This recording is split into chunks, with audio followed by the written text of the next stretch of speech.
frozen wolf. If you don't move, you freeze. Imagine a village where temperatures drop as low as minus 71.2 degrees Celsius. Here, spending just a few extra minutes outside can lead to frostbite, the loss of a limb, or even end of life. Is it frostbite? Oh, yes. After staying outside for just over 15 minutes, my nose turned white, ice crystals began forming inside the cells, and the tissue started to die. If I had stayed out 5 minutes longer, my nose would have suffered permanent tissue damage. When people breathed outdoors, it would sound like dry grass rustling behind them. That was the sound of warm breath turning into tiny ice crystals. Made from reindeer fur. And even that's not enough. And now I'm about to show you what life is like when simply going outside becomes a battle for survival. Affect people and wild animals. It stops everything from functioning. Phones don't work properly and often shut down. Cars left outside freeze in just a few hours. Since the ground is always frozen, no fruits or vegetables can grow here. We boarded a plane in Moscow, flying east for 7 hours to Yakutsk. From there, we covered an 18-hour, 900-kilometer road trip. It's 2 a.m. and we finally arrived at the coldest village in the world. The thermometer reads minus 60.5 degrees Celsius. When we stepped out of the car, it felt like we were on another planet.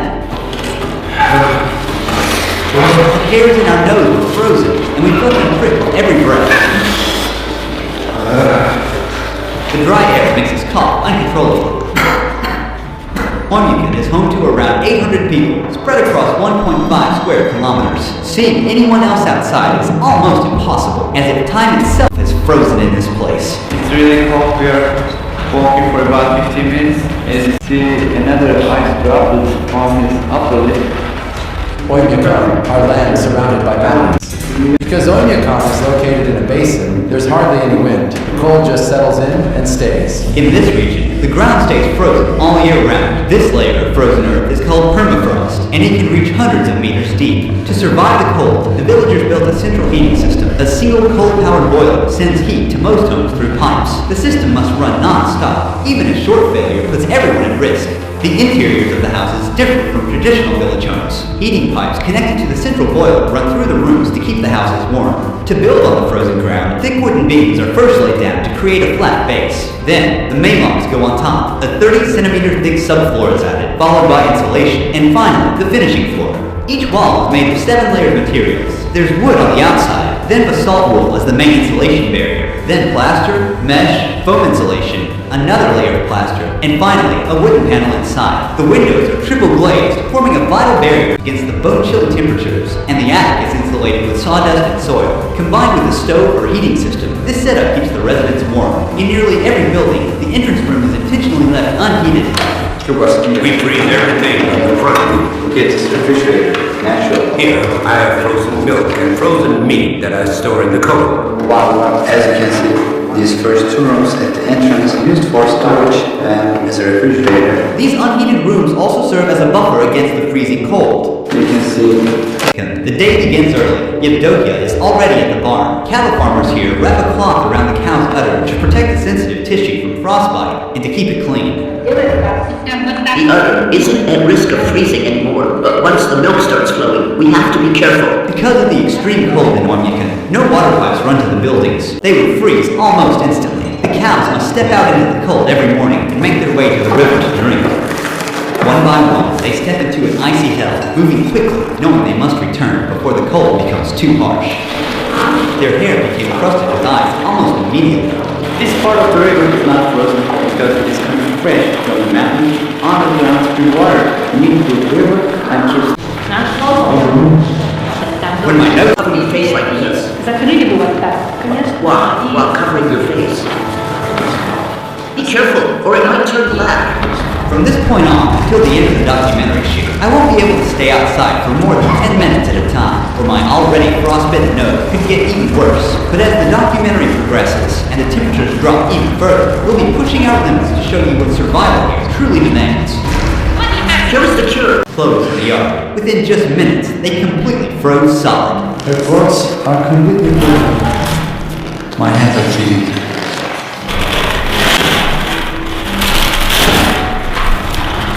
After that, she headed into the barn to milk the cows. I keep Yakut cows because because they produce really high quality milk. The fat content can reach 7 to 8%. Droplets from the ceiling. It is because of the humidity. The air is thick with the smell of hay, warm milk, and livestock. Now you're going to get more natural. We're about to see the wild Yakutian horses in their natural habitat. Mikhail, here are the Yakut horses. The conditions here are so... We have a system of fences in the open area. They mostly graze freely. These Yakutian horses don't need heated shelters, as they can endure minus 70 degrees Celsius outdoors day and night. Unlike regular horses, they are short. This also because short body means it can radiate heat to a smaller area. Their body looks very puffy, they are rich in fat and round. This is because of their thick fur. And also their horses are very tall, alive a very long time. They're not captured. They just eat fat here. Their body means food. This is horse meat. They eat it here. As you can see, it got a lot of fat. A packet of horse meat. It's going to be sold to the customer. This large pile of hay has been stored since summer. It's the main food supply for the horses during winter. Mikhail offered us a taste of his horse's meat and liver, which is only eaten raw and frozen in this region. Raw horse meat. It's full of vitamins and good stuff. Since we don't have fruit or vegetables here, we get our vitamins from meat.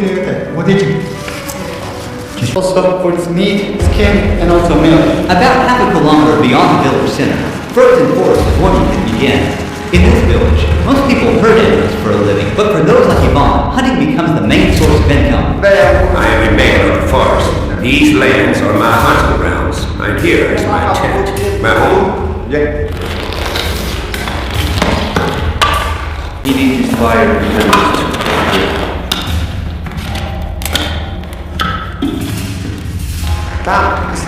We must walk on the path.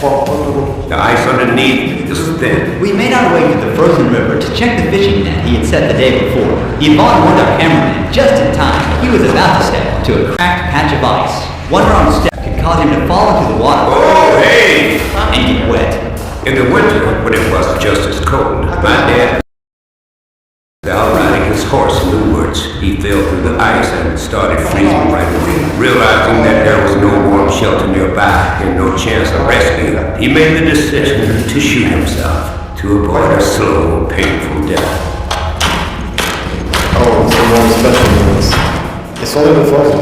Our gear was all already struggling to work in this temperature, and now this frozen lens is useless, and we'll have to give up on it. To get the net, he's removing the ice from the hole using a small shovel. The fish remained alive for only a few seconds after touching the freezing air. Water was warm, but now on the surface, this fish is sharp. It's completely frozen. To make it easier to cut, he's warming the frozen fish by rubbing it with his hands. He's carefully slicing it into thin pieces. Frozen and raw. Wow. Inside the tent, it's warm, but... O Spirit of nature, accept our gift. Bless us with a successful hunt and grace us with the abundance of your land. According to his shamanic belief, he must keep the spirit of the hunt satisfied, or next time, he might come up empty. We're heading into the wilderness. Ivan wants to hunt something big. Looks like something's been through here. There are footprints and little patches of urine left behind. Look, road deer tracks. Because I stayed out in the cold for more than 10 minutes, I've started to feel numbness in my nose again. I have to be more careful. I don't feel my nostrils. Okay. From that side, it ran towards the forest. That's where I'll set the trap. He hopes to catch a large animal.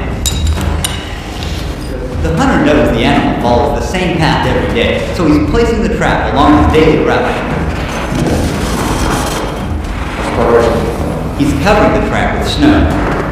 He's using a dog's tail to remove the traces smoothly. We'll return to this spot later to see what he catches, but first, Ivan wants to check the trap he set yesterday.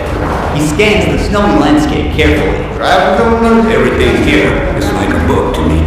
When the snow falls, I track how many animals there are by their footprints. I already know how many animals live in this area. The Saka are a Turkic people who migrated from Central Asia, and I'm from Turkey, the country whose roots also trace back to the same region. Before we continue with the documentary, I'd like to thank the sponsor of this project and explore how closely I'm connected. Quite enough for all of us to eat. It wasn't the trap that killed him. The freezing cold did as he lay there, stuck and helpless. So, the nature has no job here. This trap is smaller than the one we set today. I'm curious to see what the next catch will be, but for now, there will be meat on fire tonight. In Wemiakon, there are a lot of hares. During the war, it was actually because of hunting hares that our people survived. Tamara cooked the hare and prepared a dinner table at her house.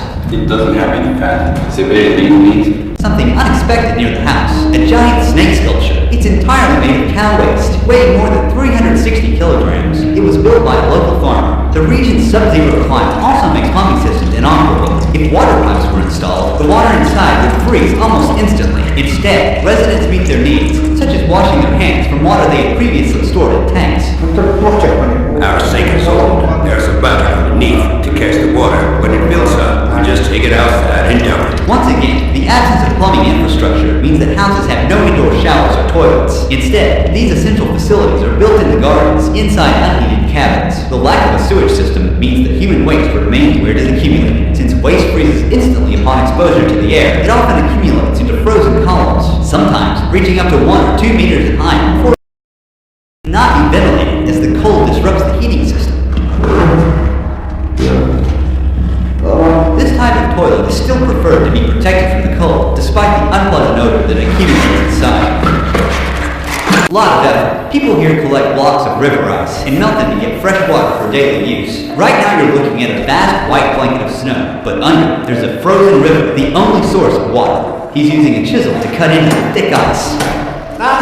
You have to work quickly if it's cold. Otherwise you'll freeze. As we carve out solid blocks one after another, we lift them and place them onto the sled.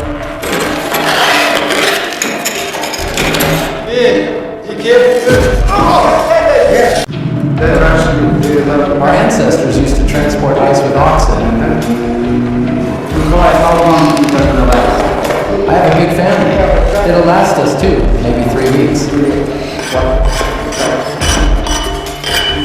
These huge blocks are kept either in a cold room inside the house or just outside in the backyard. They put them in a barrel and let them melt, and then they drink. The ice blocks we collected together will not only be used in his own home, but also shared with neighbors so they can use the clean water to bathe.